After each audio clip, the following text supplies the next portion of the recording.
and then the next thing was down. You were doing the rainforest walk with the tourists? Yeah. So Oh, God. that was a shock and an embarrassment. And no Darwin dweller. no heads up on that. You're running it's Nobody's a local asked. business. You're Yeah. running a business. They've just come and Yeah. Nobody's asked, nobody knew. unbelievable. Yeah. Boundless possible, eh? My God.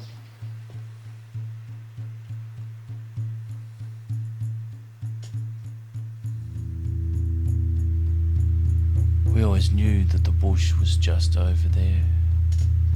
Anytime you wanted to go for a walk, see some birds, experience some nature, or have a ramble, you could. We come to expect that it'll always be there. But at Leepoint, that's not the case.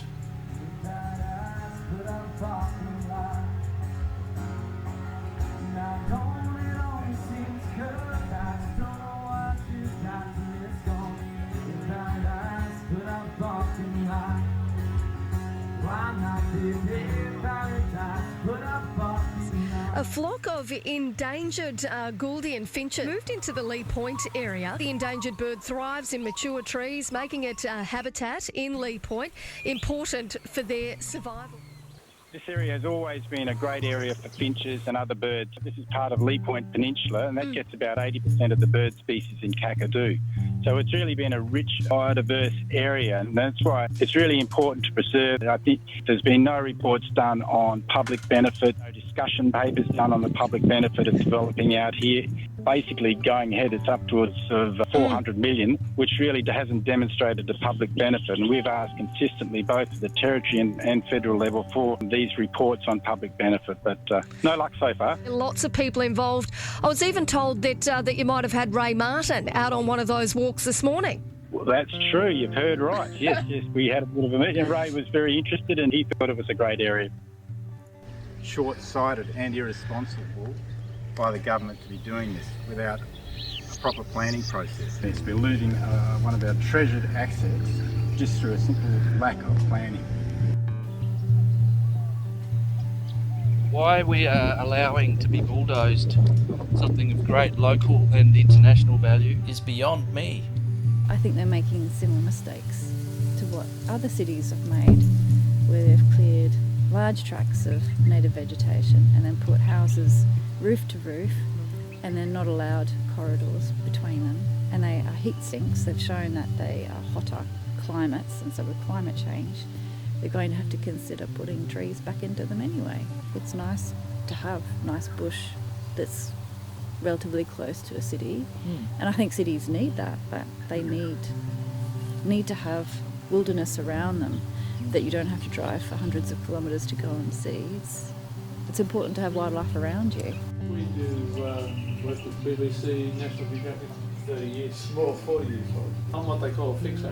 Natural stint in Darwin for 40, 50 years. And it's always disappointing to me when parts of the remaining habitat we've got get carved up and sold off in high density housing, and it seems to happen in places where our best natural resources are.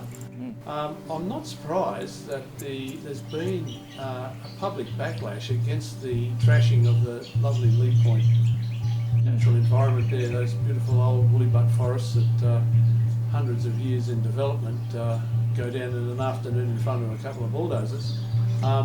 And it's hard to be able to measure the impact of that sort of activity on our wildlife, but it is tremendous. Well, the top end of the Northern Territory has got its own unique system. That's recognised worldwide.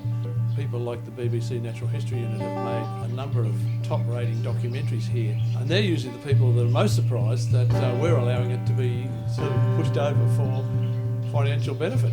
And if we want our kids to be proud of who we are and where we live, the last thing we want to do is knock down the remainder. I'm sure if it's unrestricted, that's what's going to happen, as long as there's money to be made. So I'm really proud that the community is standing up and saying, no more, let's preserve what we've got. Considerable. The dollar value on our environmental tourism in the top end would be enormous. I couldn't put a figure on it, but I work in that industry and I bring in loads and loads of people each dry season to see our unique environment.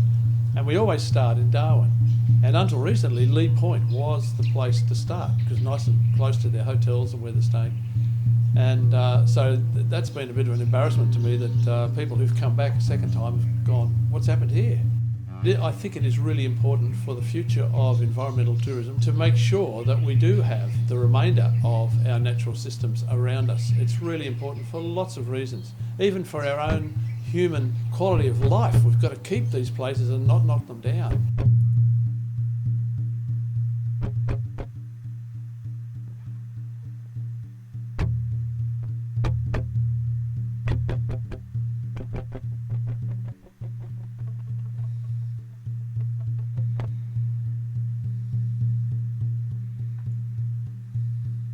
Growing up in Darwin, we always knew that the bush was just over there. Anytime you wanted to take a stroll or see some birds or have a ramble, you could. We've come to assume that that's just a given and that's how it's always going to be. Unfortunately, for the birds and the people and the other wildlife and the flora, that's not the case at Leepoint.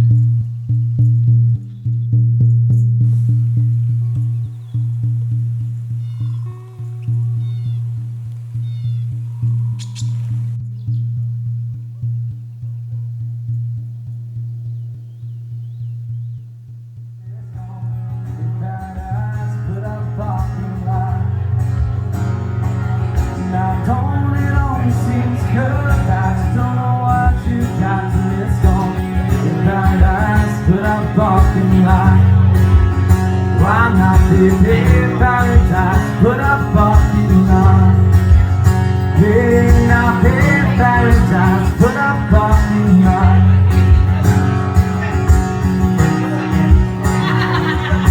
Why you wanna get away? Why you wanna get away? Give it all. Hey, now I just wanna get away. Why you wanna get away? Give it all. Hey, no, I don't wanna get away. Why you wanna get away? Give it all.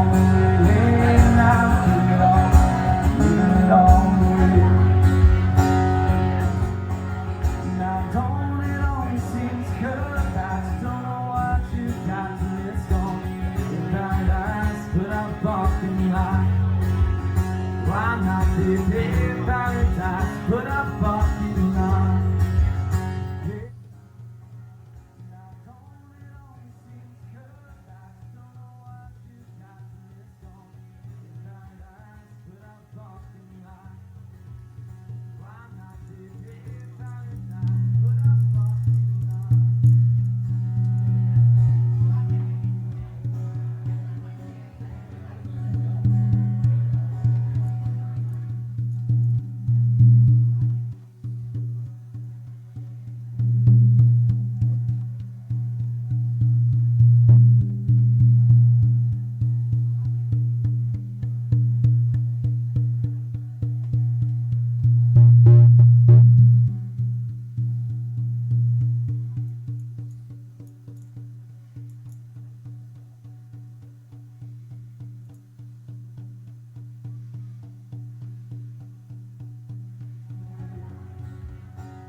Here in Darwin, being out in the scrub is part of a way of life. I'm only seconds, or minutes rather, from home. We've come to accept and expect that this level of natural wilderness is something that we can rely upon. It's appalling what's happening quietly while our backs are turned to the Casuarina Coastal Reserve. World-class natural area with thousands and thousands and thousands of visitors every year. Leepoint's a world-class tourist destination that's close to the city. It's only 20 minutes drive from the CBD, about less than 20 minutes drive from everywhere in the greater metropolitan area. 3 or 4 minutes drive from where I live, and that's right near the main shopping hub of the northern suburbs.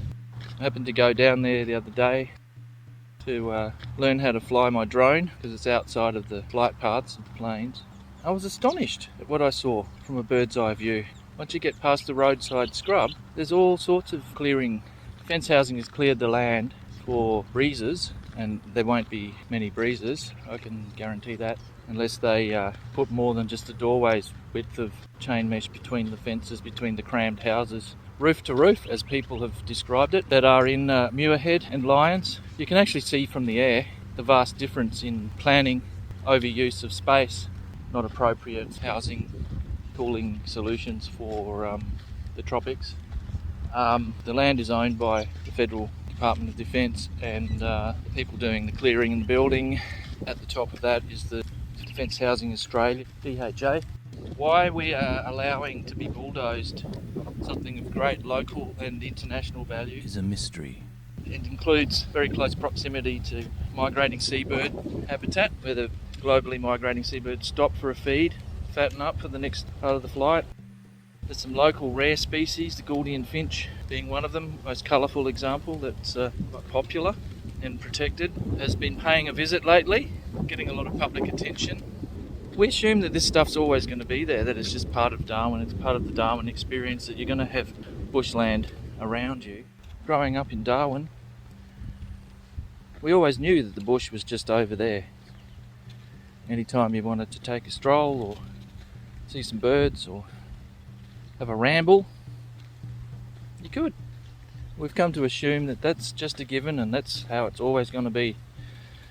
Unfortunately, for the birds and the people and the other wildlife and the flora, that's not the case at Leepoint. Don't it always seem to go that you don't know what you've got till it's gone? Pave paradise, put up a parking lot. A cliche, but nevertheless true. Yeah, now pave paradise, put up parking lot. A flock of endangered Gouldian finches. They've moved into the Leepoint area, and advocates for saving Leepoint from that housing development have pointed to that fact that the endangered bird thrives in mature trees, making it habitat in Leepoint important for their survival. Now, we know that there are some walks being conducted at the moment in an effort to try to make more people learn a bit more about the presence of these finches, and I am joined on the line right now by Friends of Leepoint member Ian Redmond. Good morning to you, Ian. Good morning, Katie. Ian, tell us a little bit more. Well, firstly, you're out there doing a walk as we speak, aren't you? Or you were earlier this morning? Yeah, there would have been over 100 people today came out, and there was probably about 78 Gouldian finches seen in a flock, and that's been there pretty much most days, 50 to 100. So it's a regular sighting of Gouldian finches. You have to get up early or go later in the afternoon to see them. This area has always been a great area for finches and other birds. This is part of Leepoint Peninsula, and that gets about 80% of the bird species in Kakadu. So it's really been a rich, biodiverse area, and that's why I think it's really important to preserve the whole area. If this development goes ahead as planned, you'll lose a lot of these grasslands and the reason why these finches have come in, which includes the Gouldian finch. There's obviously a number of different species out there. What's going to essentially happen once this development goes ahead? Well, having thousands of people out here, it's going to have a severe impact on the area. One of the big things I think the bird watchers are really concerned are about the migratory shorebirds that are over in Sandy Creek and a few hundred metres really from where these houses are directly, and same with on the Leepoint. And there's 2 species out there that are critically endangered. It's an internationally significant bird habitat, and this is all going to be impacted. It's taking out what is essentially what City of Darwin call a biodiversity corridor, because it allows animals to move up and down, like the endangered black-footed rat that's been recorded. That's an area that's going to get bulldozed. Next stage will take out some of their habitat. This is gone forever. It's like, and it needs a really proper planning study to look at its ecological value and also the value of ecotourism to Darwin. Darwin could be called the city of birds. We're so lucky to have this on our doorstep. So, Ian, what is the process now? I understand that there is currently a legal case being put together. That's correct. I think the Environment Centre's looking at that. There is a legal case put together to look at the impact of having environment. They have done an impact statement, but the Gouldians weren't really considered in that impact statement. The only report that's really been done around this is the environmental report. There's been no reports done on public benefit, and there's been really no discussion papers done on the public benefit of developing out here, either at a territory level or a federal level. So here you have development that's basically going ahead. It's upwards of planned up towards 400 million, which really hasn't demonstrated the public benefit. And we've asked consistently, both at the territory and federal level, for these reports on public benefit, but no luck so far. We'll keep trying. Yeah, well, let's wait and see whether that does indeed happen. Ian, I know that that you have had a number of walks out there, lots of people involved. I was even told that you might have had Ray Martin out on one of those walks this morning. Well, that's true. You've heard right. Yes, we had a bit of a meeting. Ray was very interested, and he saw lots of Gouldian finches and the like, as did all the other people that sort of came out here. He thought it was a great area. Well, we feel short-sighted and irresponsible by the government to be doing this without a proper planning process. When I talk about a proper planning process, I say that normally planning in Darwin is done, or the strategic land use planning is done by the NT Planning Commission. They're an independent statutory authority set up by Parliament to do this, and it's really important that they are involved in important areas like Leepoint. They had no involvement in Leepoint. At a federal level, there was no independent oversight. The last development, Muirhead and Lyons, was assessed by the Public Works Committee, which pretty much looks at any public project over 15 million. They weren't involved in this either. So there's been no independent assessment on planning for Leepoint. And now this is why we're in such a mess. We're losing one of our treasured assets just through a simple lack of planning. I know the former Chief Minister said this was a done deal. Well, the question we're asking, well, who was it done for? And where is the public benefit from this? And the question remains, who is this development benefiting? The destruction of Leepoint is not okay. It was never explained who did the deal. It was obviously done behind closed doors. And who was it done for? It's obviously not done for the community. It's not okay for the community. It's not okay for the local residents. They're just going to have to put up with traffic congestion. It's not okay for the tourism industry. All the tourism operators come up here to see, I'd say, like the natural beauty of the territory and experience the wildlife, the things that are unique to the territory, and having it surrounded by a dense housing development is hardly going to encourage people to stay up here, or the tourism industry in general. It's bad for tourism, but it's not sustainable development. We call it an urban sprawl. Legislation, they have the Gouldian finch that's been endangered. There's the black-footed tree rat, which moves up and down this corridor, and we see it as a corridor. We just don't see it as a particular area. You have the endangered shorebirds that come over near Sandy Creek, which is probably only about a K from here, and also a couple of K north into Leepoint. And there's a couple of critically endangered shorebirds, migratory shorebirds that come in. They will be affected by this development, simply having thousands of people here. Next is sort of, the City of Darwin called this like a biodiversity corridor. It connects Buffalo Creek to Sandy Creek, like bandicoots and other small mammals move up and down this corridor. It provides the habitat for these. The soil profile is very good, so you get a lot of diversity in plants, insects. So it's worth protecting. It's what people come to the territory to see, and it's right on Darwin's doorstep. So for people who don't have time to perhaps go to, spend 3 hours getting to Kakadu and 3 hours back, they're looking for a half-day tour, Leepoint is a wonderful location to come and see some of the wildlife, flora and fauna. Oh, the northern suburbs have 50,000 people and that's probably within about 5k. About a 15-minute bike ride. One of the things that really came to mind is like when they had the COVID, a lot of people started on the other side, they have bike tracks that come here regularly and it's a good way of getting rid of the stresses of the day so it's good mentally to actually use this natural environment. So there's plenty of land along the Stewart Highway. They've got a couple of thousand blocks of North Crest, they've got Palmerston. It's not like they don't have the land that could go for housing, and it's closer to services, public transport. If you're out here and you haven't got a car, it's going to take about an hour. It's a very well-used park, Casuarina Coast Route, and if anything they should be expanding it, making a feature of it and manage it. It's great for tourists, good for sustainable development. Having an urban sprawl out here is not sustainable development. Aren't put intact tropical habitats, and some of the areas you see up here in the woodlands are some of the last intact tropical habitats you will see in Darwin.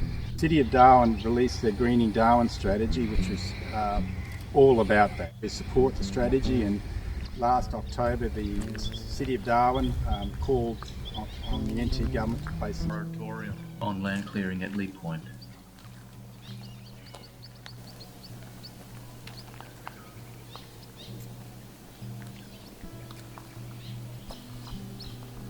Well, So do you come out walking out here much? Well, Mainly for the finches? At the moment? mainly come to look for the finches because you don't often get Gullian finches around Darwin. Yeah. And it is nice bush, like it's nice to have nice bush that's relatively close to a city. And I think cities need that, but they need to have wilderness around them that you don't have to drive for hundreds of kilometres to go and see. It's important to have wildlife around you. Have you seen any finches today? Yeah, we saw Gillian finches, I've seen crimson finches, double bars, and manakins, chestnut manakins. Yeah. There's not much of it left.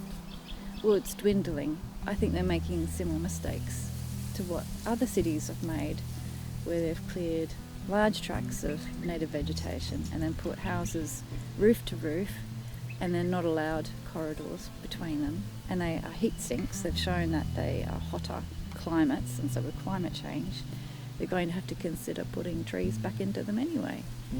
And they could have left some corridors behind as a minimum and kept everything connected. Use existing cleared area. It's also going to probably put more pressure onto Leepoint, onto the actual beach.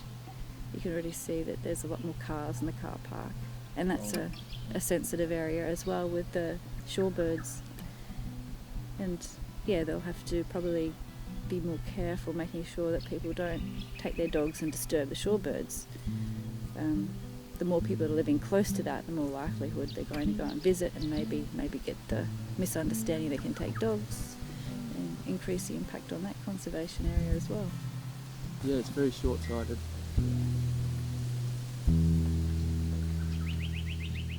Oh, he's gone. We do work with BBC, National Geographic.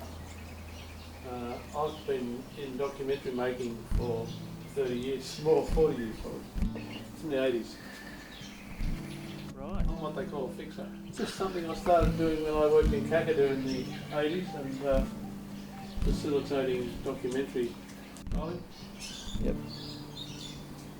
Okay, well, from my point of view, being a naturalist in Darwin for 40, 50 years, I've been trying to promote our natural areas, and we have a variety of habitats around Darwin, and it's always disappointing to me when parts of the remaining habitat we've got get carved up and sold off in high density housing, and usually to me it seems to happen in places where our best natural resources are, rather than cleared areas that have already been disturbed by humans and could be then used for housing. So I'm not surprised that there's been a public backlash against the trashing of the lovely Leepoint natural environment there, those beautiful old woolly butt forests that hundreds of years in development go down in an afternoon in front of a couple of bulldozers.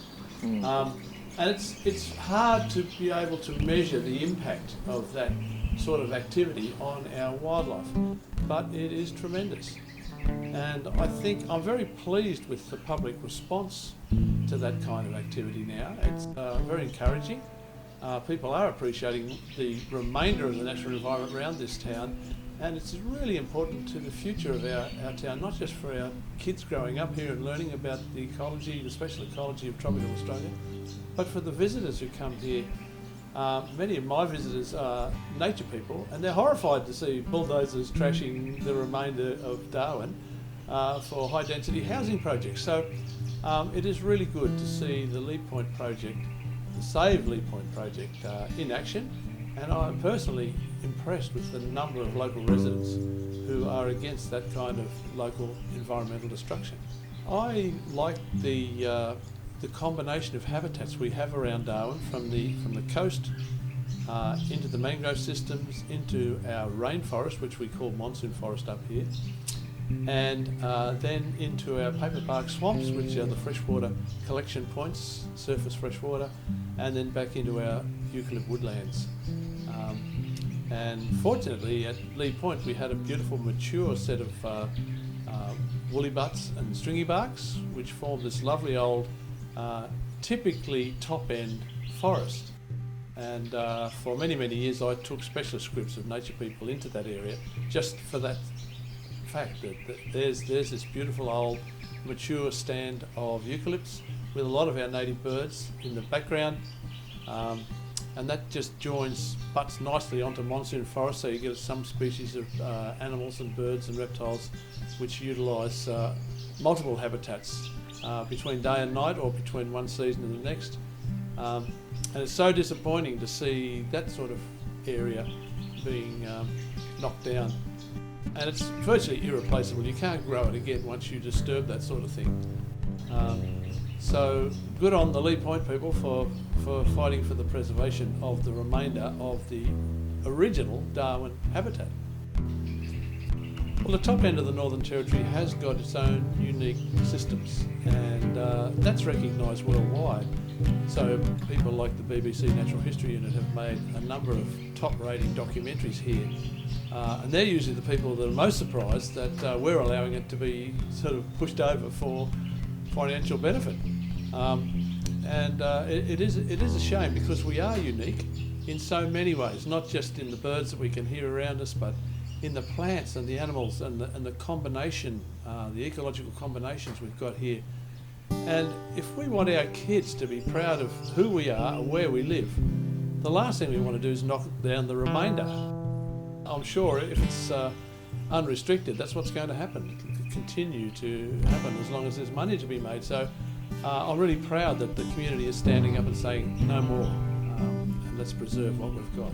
Well, the dollar value on our environmental tourism in the top end would be enormous. I couldn't put a figure on it, but I work in that industry and I bring in loads and loads of people each dry season to see our unique environment. And we always start in Darwin. And until recently, Leepoint was the place to start, because nice and close to their hotels and where they're staying. And so that's been a bit of an embarrassment to me that people who've come back a second time have gone, what's happened here? And so, yeah, I think it is really important for the future of environmental tourism, which is significant in the Northern Territory, particularly in the dry season, to make sure that we do have the remainder of our natural systems around us. It's really important for lots of reasons, even for our own human quality of life. We've got to keep these places and not knock them down, so that what we've got has got a good quality of living. One of the things that I'm really proud of as a Northern Territorian is the way in which our Indigenous forebears in this area managed the natural environment. They did a marvellous job. They're very seasonal people, very careful and delicate with fire, and the result was high integrity in our natural systems. And I think Leepoint was certainly an example of that.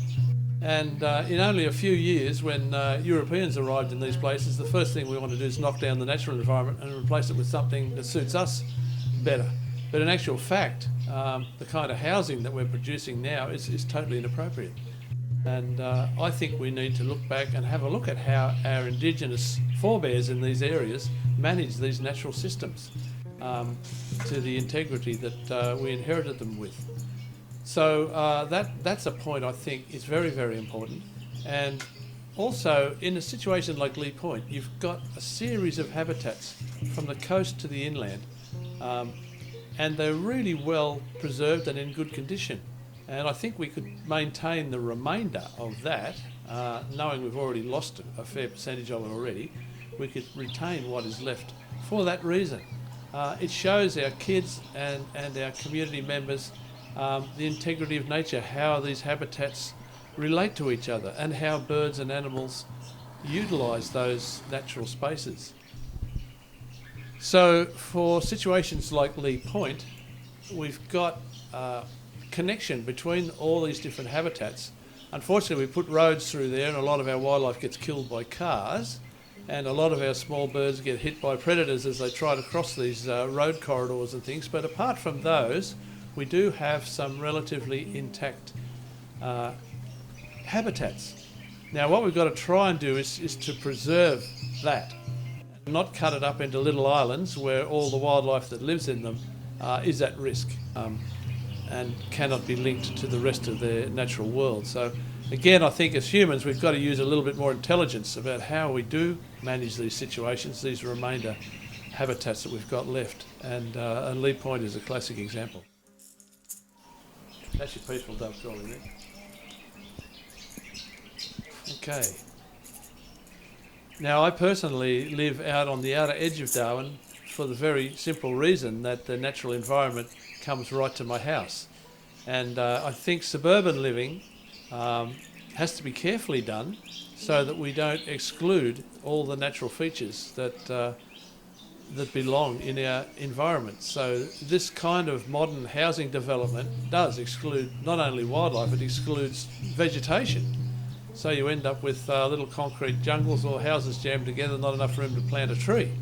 So I think we've got to use a lot more intelligence, forget about the money that we can make if we make these high density housing things, and try and build our occupation into the natural environment rather than remove the natural environment and then think about building a house.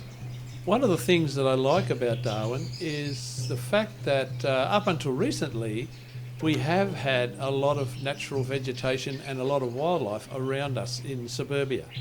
The more recent developments scare me a bit because obviously the more houses you can jam closer together, the more money you make, but in doing so we are going against modern trends of cooling our environment and maintaining our wildlife and natural systems. So the old days in Darwin, I used to consider this was the best city in the world, but we seem to be going the same way, jamming our housing together, lots of concrete and bitumen, not enough room between houses to grow a tree, and we are paying a severe consequence, and I'm sure we're contributing to climate change locally and globally. And then the next thing was down. You were doing the rainforest walk with the tourists. Yeah. So Oh, God. that was a shock and embarrassment. And no Darwin dweller. no heads up on that. You're running it's Nobody's a local asked. business. You're Yeah. running a business. They've just come and Yeah. Nobody's asked, nobody knew. unbelievable, Yeah. boundless possible, eh? My God. All right, well, I've got to move on to Graham Sawyer's.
'cause